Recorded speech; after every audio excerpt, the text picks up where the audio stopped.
یہ انیشیٹو میں نے لیا اور میں نے پرنسپل کو جا کے یہ کہا کہ ہمیں ایونٹ کرانا چاہیے. انہوں نے کہا کہ ہاں ٹھیک ہے تم یہ کر سکتے ہو, تمہارے میں اتنا پوٹینشیل ہے. پھر انہوں نے انویسٹ بھی کیا ہمارے پہ اور ہم نے اب اس پہ کام بھی کرنا شروع کیا, اور انشاءاللہ اور کچھ 5-6 مہینے میں یہ ایونٹ جو ہے یہ جہاں پہ 250 سے 300 بچے جو ہیں اسکول کے اندر رہیں گے,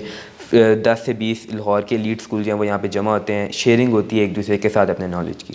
اچھا, ماڈل یونائٹڈ نیشن, ایک تو مجھے تھوڑا سا ایکسپلین کریں کہ اس کا کانسیپٹ کیا ہے, اس کا کانسیپٹ پاکستان میں کیسے آیا فرسٹلی, اور دوسرا مجھے یہ بتائیں کہ یہ ابھی کرنٹ کیا ایکٹیویٹیز پرفارم کر رہا ہے. ماڈل یونائٹڈ نیشن جو ہے یہ ہارورڈ انٹرنیشنل جو یونیورسٹی ہے اس نے 1923 کے اندر یہ انیشیٹو لیا تھا, اور اس کے بعد پاکستان میں یہ پہلا ایونٹ ایچیسن کالج لاہور نے 13 ایئرس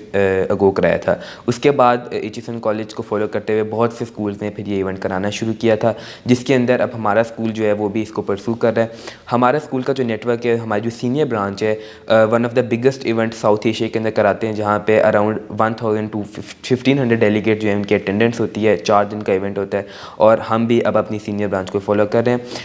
ماڈل یونائٹڈ نیشن کا جو مین موٹیو ہے وہ یہ ہے کہ بچوں کو diplomacy, international relations, current affair, foreign affairs کے بارے میں بتایا جائے. بچے جو ہیں وہ جو دنیا کی گلوبل اکانومی ہے اس کو سمجھیں. بچے یہ سمجھیں کہ ہمارے اسکول کی جو ہمارے جو ملک کی فارن پالیسی ہے, اور ہمارے جو نیبرنگ کنٹریز ہیں, جو G5 کنٹریز ہیں, جو G8 کنٹریز ہیں, ان کی اور ہمارے جو کنٹری کی فارن پالیسی وہ کیا ہے. پھر پاکستان نیشنل اسمبلی ہوتی ہے, ڈومیسٹک جو ہے وہ یہاں پہ بچے جو ہیں وہ کمپٹیشن کرتے ہیں, یہاں پہ ریسرچ کر آتے ہیں بچے جب ریسرچ کرتے ہیں تو پھر وہ اس کے اندر اپنی ڈبیٹس کرتے ہیں, اور پھر اپنا نالج جو ہے وہ شیئر کرتے ہیں, جس کے اندر پھر ایک پیپر ورک بنایا جاتا ہے, اور 4 دن کا ایونٹ ہوتا ہے, جس کے بعد پھر بچوں کو اوارڈ دیے جاتے ہیں جو بیسٹ ڈیلیگیٹس ہوتے ہیں. ایک کرائسس کمیٹی کے اندر بچوں کو ایک کرائسس دیا جاتا ہے, ایک پرابلم دیا جاتا ہے, اور بچوں نے پھر اس پرابلم کو سالو کرنا ہوتا ہے. اچھا عثمان, ماشاء اللہ آپ کافی زیادہ آپ کی کریٹیکل تھنکنگ ڈیولپڈ ہے. میں ایک سوال یہاں آپ سے یہ پوچھنا چاہوں گا کہ اس وقت جو اکنامک میلٹ ڈاؤن چل رہا ہے, یعنی معاشی حالات پاکستان کے بہت خراب ہیں, کیا اس کا کوئی سلوشن آپ اس سوسائٹی کے تھرو انڈورس کرتے ہیں, یا اس کا کوئی حل بتاتے ہیں اسٹوڈنٹس کو, کیا حل ہو سکتا ہے؟ ابھی جیسے میں آپ کو بتا رہا ہوں, ماڈل یونائٹڈ نیشن ایونٹ ہے, 3-4 دن کا ایونٹ ہوتا ہے. تقریباً 350 سے 400 بچے جن کی اٹینڈنس ہوتی ہے, کئی اسکول میں 1500 بچوں کی اٹینڈنس ہوتی ہے.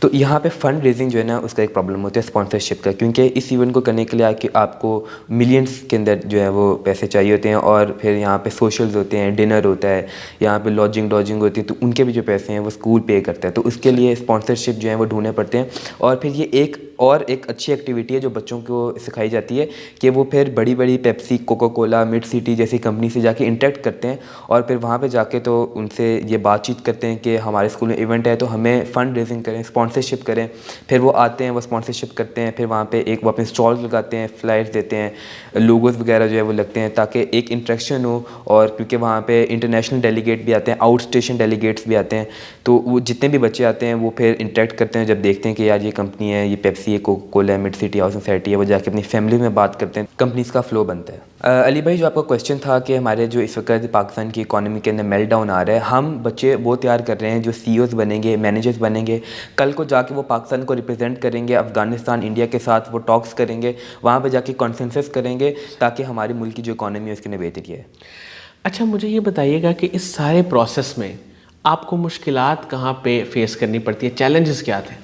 جیسے میں نے آپ کو بتایا کہ فنڈ ریزنگ ایک پرابلم ہوتی ہے, اسپانسرشپ ایک پرابلم ہوتی ہے. پھر ڈیلیگیٹس جو ہیں ان کو کنونس کرنا ایونٹ, کیونکہ فرسٹ سیکنڈ ایونٹ جو ہیں وہ ڈیفیکلٹ ہوتے ہیں, ظاہر سی بات ہے. ایک ٹرسٹ بلڈ کرنا ہوتا ہے لوگوں کے اندر کہ ہمارا ایک ایونٹ ہے, یہاں پہ آئیں. پر پھر اگر آپ 5-6 سال یہ ایونٹ کرتے رہیں تو پھر ظاہر سی بات ہے آپ کا ایک نام آ جاتا ہے مارکیٹ کے اندر, پھر آپ کی پہچان بن جاتی ہے. جیسے اگر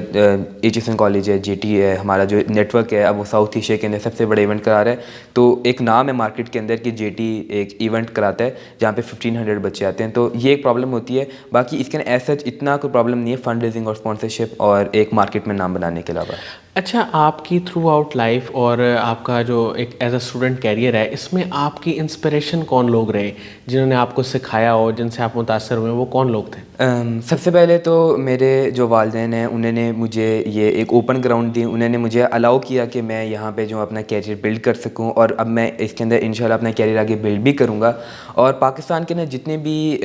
موٹیویشن اسپیکرز ہیں, جتنے بھی جیسے انیبلرز ہو گیا, باقی جتنے بھی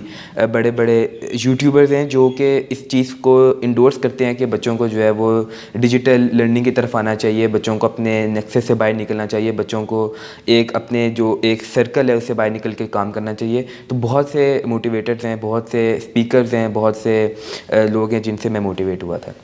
اچھا سر, یہ بتائیے گا کہ آپ آن لائن ارننگ بھی کر رہے ہیں, یہ سفر کب شروع کیا اور ابھی وہ آپ کا سفر کیسا جا رہا ہے؟ میں نے اپنا یہ آن لائن کا جو سفر ہے یہ ابھی ریسنٹلی IGCSE جو میں پرسو کر رہا ہوں اس کے لیے شروع کیا تھا, اور اب تک میری امیزون کے اندر رجسٹرڈ کمپنی ہے, میری ڈراپ شپنگ کی ایک رجسٹرڈ کمپنی ہے امریکہ کے اندر, میری لمیٹڈ لائبلٹی کارپوریشن ہے, اور I am running a successful business. اور ظاہر سی بات ہے کہ آج کل کے زمانے میں جہاں پہ ڈالر کی پرائسز رائز اپ کر رہی ہیں, اگر وہاں پہ اگر آپ ڈالر کے اندر نہیں کماتے تو پھر وہ آج کل کے زمانے کے ساتھ سوٹ نہیں کرتا. اچھا مجھے یہ بتائیے گا کہ فیوچر میں آپ کا کیا گول ہے, اور آپ کیا سمجھتے ہیں کہ 2-3 ایسی چیزیں جو ہماری یوتھ کر لے تو وہ کامیاب ہو سکتی ہے؟ یوتھ کو میں ایک میسیج دینا چاہوں گا کہ آج کل کی جو ہماری نوجوان نسل ہے وہ مٹیریلسٹک چیزوں کے پیچھے بھاگتی ہے, وہ ریئلٹی کو ایکسیپٹ نہیں کرتے ہیں. ان کو میں یہ بتانا چاہوں گا کہ اگر میں کر سکتا ہوں تو آپ بھی کر سکتے ہیں. اس کے لیے صرف اگر آپ کے پاس ایک اچھا مائنڈ سیٹ ہے, اس کے لیے اگر آپ کے پاس ایک اچھا, اگر آپ اپنے, جیسے میں 3-4 دفعہ ذکر کر چکا ہوں کہ اپنے سرکل سے باہر نکلیں, اپنے جو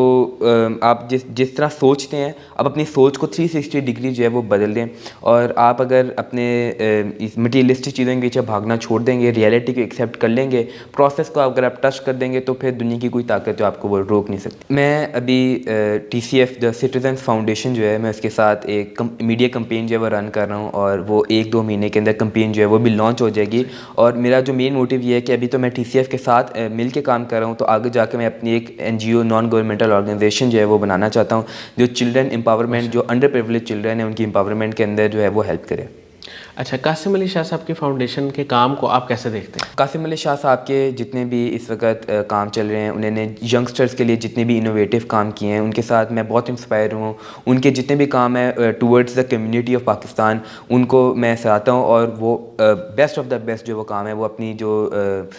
وہ جو کر رہے ہیں اپنی سروسز وہ بیسٹ آف دا بیسٹ ہیں. بہت بہت شکریہ عثمان فاروق صاحب, آپ نے ہمارے لیے ٹائم نکالا. ناظرین مجھے امید ہے کہ آپ نے ان کے انٹرویو سے بہت کچھ سیکھا ہوگا, خاص طور پہ جو انہوں نے بتایا کہ جب تک آپ ایک out of the box thinking کی طرف نہیں جاتے اور چیزوں کو ڈفرینٹ اینگل سے نہیں سوچتے, یعنی کہ وہ کہتے ہیں نا نظر بدلتی ہے تو نظارہ بدل جاتا ہے, تو جب آپ ڈفرینٹ پرسپیکٹیو سے لوگوں کو نہیں دیکھتے, اور اس کے لیے سب سے امپورٹنٹ چیز جو ان میں مجھے نظر آئی وہ یہ تھا کہ ان کا ایکسپوجر بہت زیادہ ہے. اگر اتنا ایکسپوجر کسی کا بھی ہو تو وہ لرننگ کر سکتا ہے, سیکھنے کا ایک جذبہ اس کے اندر ڈیولپ ہو سکتا ہے, اور وہ بھی کامیاب ہو سکتا ہے. اس کے ساتھ ہی اجازت دیجیے, اپنا بہت ہی خیال رکھیے گا. انشاءاللہ دوبارہ حاضر ہوں گے ایک نئے انٹرویو کے ساتھ. اللہ حافظ.